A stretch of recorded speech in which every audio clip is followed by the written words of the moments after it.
उज्ज्वल निकम यांची पत्रकार परिषद सुरू आहे। आपण थेट जाऊयात।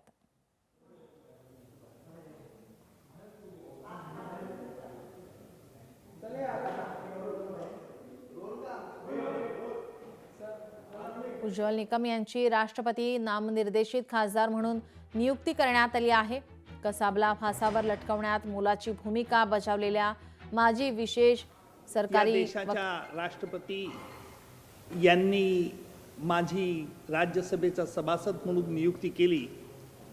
हा मी आतापर्यंत कायदा क्षेत्रात जो अभ्यास केला आणि त्याचं हे फळ आहे मी असं मानतो।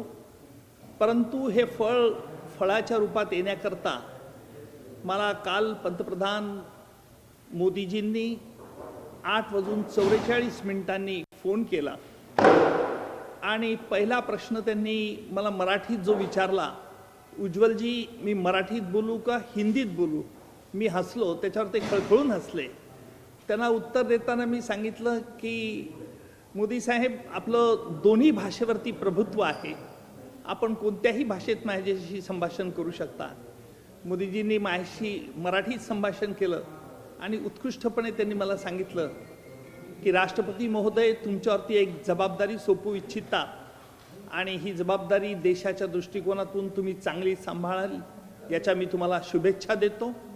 आणि मी देखील देशाचे पंतप्रधान मोदीजी, त्याचप्रमाणे भारतीय जनता पक्षाने ज्यावेळेला मला निवडणुकीसाठी उभं केलं होतं त्यावेळेला पक्षाचे अध्यक्ष जे.डी. नड्डा, महाराष्ट्राचे मुख्यमंत्री श्री देवेंद्रजी फडणवीस आणि तमाम भाजप पक्षाने जो माझ्यावरती लोकसभेच्या निवडणुकीत जो विश्वास प्रकट केला होता त्याला मी तो यावेळेला देखील सार्थ करून दाखवेन। अर्थात राष्ट्रपतींचा तर्फे नियुक्त सभासद असल्याने माझ्यावरती मोठी जबाबदारी असणार आहे। त्यामुळे कायद्याचा अभ्यास, कायद्याचं विश्लेषण या देशाच्या ऐक्याकरता, देशातील लोकशाही, आमचं संविधान हे कशा रीतीने प्रबळ राहील याची काळजी घेण्याकरता मी माझ्या बुद्धीच्या कृतीप्रमाणे मी निश्चित प्रयत्न करेल असं मी आपल्या महाराष्ट्राच्या जनतेला आश्वासित करतो। कारण महाराष्ट्रातून फक्त माझी एकट्याचीच नियुक्ती राष्ट्रपती मोदींनी केलं, त्यामुळे मी राष्ट्रपती महोदयांचे देखील व्यक्तिशः आभारी आहे। आणि निश्चित मला कल्पना आहे की ही जबाबदारी जरी मोठी असली तरी आपल्या सगळ्यांचे, महाराष्ट्रातील मराठी जनतेचे, इतर भाषिकांचे सगळ्यांचे शुभाशीर्वाद मला मिळतील यात मला शंका नाही।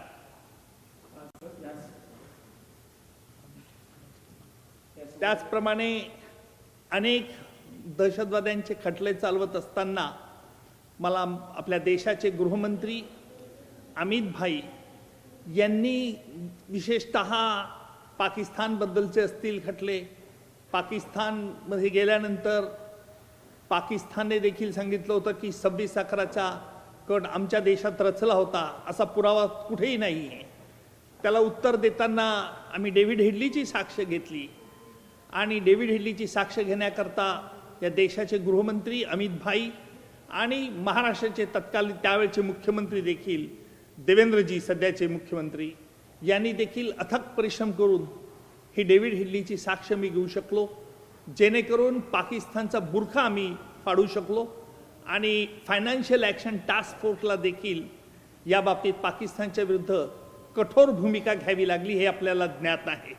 त्यामुळे आपल्या सगळ्यांचे शुभेच्छा ह्या माझ्या पाठीशी राहतील यात मला शंका नाही। आपल्याला एक विधायक काम करायचं आहे।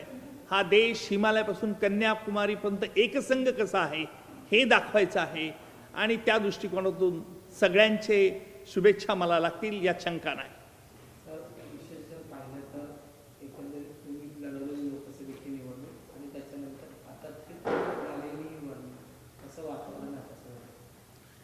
लोकसभेची निवडणुकीच्या वेळेला मी तेवढ्यापुरता लोकसभेच्या निवडणुकीत होतो।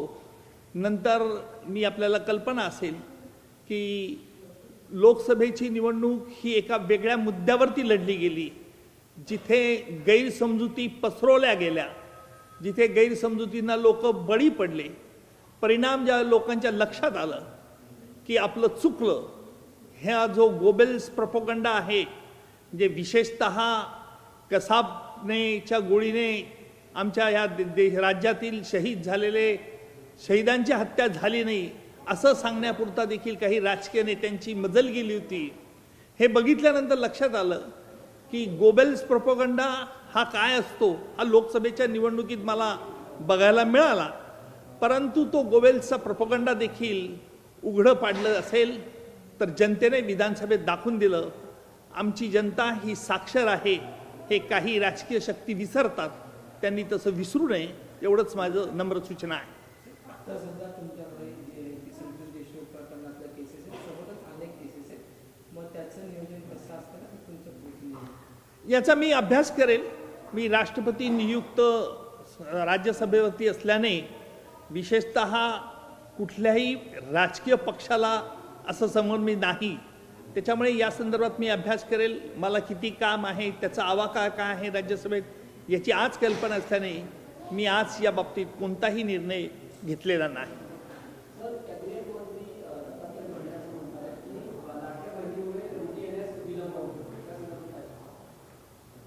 काय नाही ते ओके सर, सबसे पहले ढेरों शुभकामनाएं आपको। बहुत बड़ी जिम्मेदारी आपको मिली है, क्या कुछ चाहेंगे, किसको श्रेय देंगे, बताइए।